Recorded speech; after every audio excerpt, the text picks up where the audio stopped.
This just in, former housing secretary and San Antonio Mayor Julian Castro has dropped out of the 2020 presidential race. Castro was the only Latino candidate in the race. The news comes as the countdown to the Iowa caucuses begins. The first major contest in the 2020 presidential race is now just a month away. CBSN political reporter Caitlin Huey-Burns is here with a snapshot of what to expect. So Caitlin, first I want to get your immediate reaction to this breaking news. What do you make of Julian Castro dropping out of the race? That's right. Julian Castro just tweeted that he is dropping out of the race. This comes a month before the Iowa caucuses, but also as we've seen those final fourth quarter fundraising numbers from the other candidates. And you've seen a lot of those candidates bring in a lot of money, especially candidates like Bernie Sanders and Pete Buttigieg. So this is coming at a time that candidates are reassessing their campaigns, figuring out what resources they have to make it to Iowa and then potentially beyond. So I wouldn't be surprised if we see more dropouts in the next 30 days as these campaigns try to figure out what their real viability is. And who could forget Amy Klobuchar and her 99 county tour? We are in 2020. The year is here. So where does Klobuchar stand ahead of the Iowa caucuses? Well, this was a big moment for her, completing all of those 99 counties, especially since she's been kind of positioning herself as someone who can compete well in the Midwest. She's from the neighboring state of Minnesota. She has made a point to make retail politics central to her campaign. And it's also important for her because we've seen her growing in a state like Iowa. But also remember that if the Senate now has to deal with impeachment proceedings, she is going to be front and center for that, and also would bring her back to Washington a lot, so taking her away from the campaign trail. So by her, having this bus tour and making inroads there, literally, and making news with reaching all of these counties, she's able to kind of tell voters there that, remember, I've been kind of on the ground with you. You're also going to see a lot of campaigns like hers really start to rack up surrogates, especially in Iowa, as they have to be away from the campaign trail, so those people can kind of go out and campaign for them and speak highly of them. So, Amy Klobuchar, the front runner, she is not. Right. And obviously this is coming at a critical time with these impeachment proceedings. That's a really, really good point. But do you think that the yield has been very high for this tour? Do you think it's been effective for her to gain some steam? Well, look, Iowa's going to be really critical for these candidates. You're in Iowa, and you know how much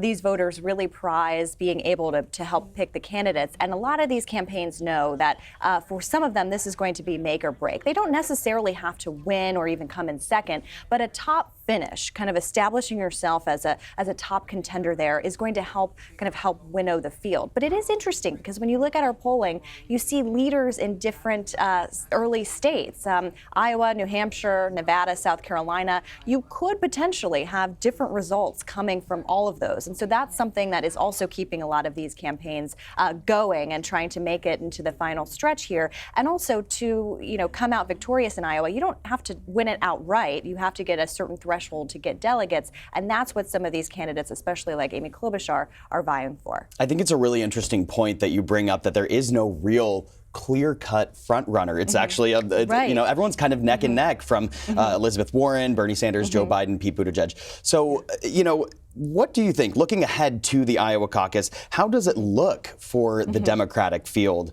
and how consequential do you think the caucus will be in general? Well, you can bet that lots of these campaigns are spending all of their time in Iowa. It is really crucial, and I would say more so than we've seen in previous elections, because this field is so big.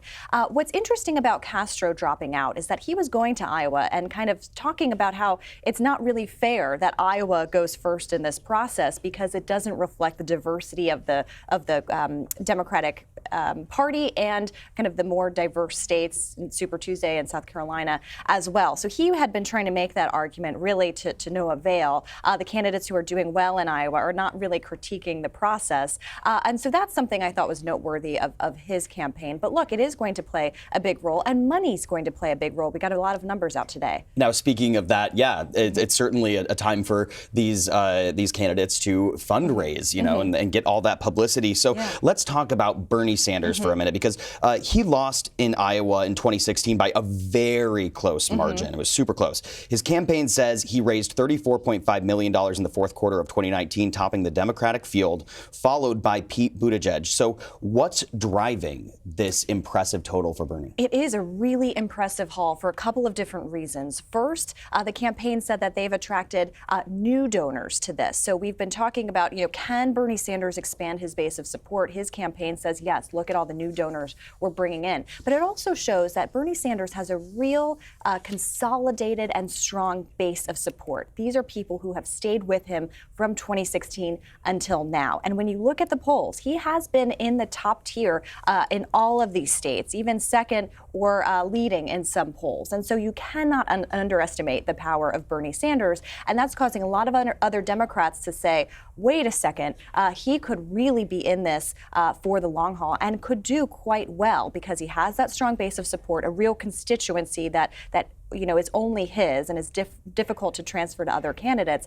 But also this money is going to allow him to stay in it for a really long time. Pete Buttigieg also had an impressive haul, $10 million less than Bernie Sanders, but still showing that, you've got to have money to stay in this race. And of course, the factor we haven't talked about is Michael Bloomberg, who is outspending these candidates at a record pace up on air. I was in California before the holiday, and I think I saw Mayor Bloomberg on air at every commercial break. So he's also a factor when we're talking about money that these other candidates are considering. And he certainly doesn't have a lack of money. That's exactly for sure. It. Now, his focus is towards Super Tuesday, right? Can you kind of draw that connection between what happens for the Iowa caucus and in New Hampshire and then the bigger impact that may have on Super Tuesday, and broaden the scope to, a number of the candidates?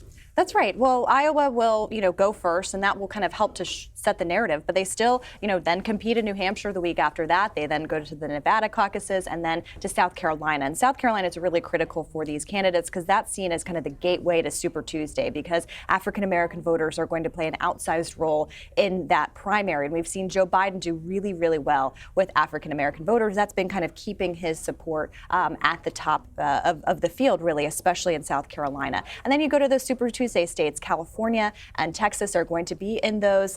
You got to have a lot of money to compete there. You got to be up on air. But someone like Bernie Sanders is treating California similarly to the way he treats Iowa, which is that grassroots support, kind of going door to door, that canvassing, really, holding rallies, but really trying to connect with voters and make this about a movement. So we'll see. We'll also note that the current president, the incumbent, brought in $46 million in connection with the RNC this past quarter. So a lot of money to go around. But these Democratic candidates are kind of addressing some concerns earlier on that they may not have the money to get there. I think when you look at Bernie Sanders Hall and some of these others, that could let Democrats breathe a little bit of a sigh of relief. Oh, we're just months away from the big day. I'm sure you're going to be racking up plenty of air miles yes, that's true. in the near future. Getting those points in. Caitlin, thank you very much. Thank you.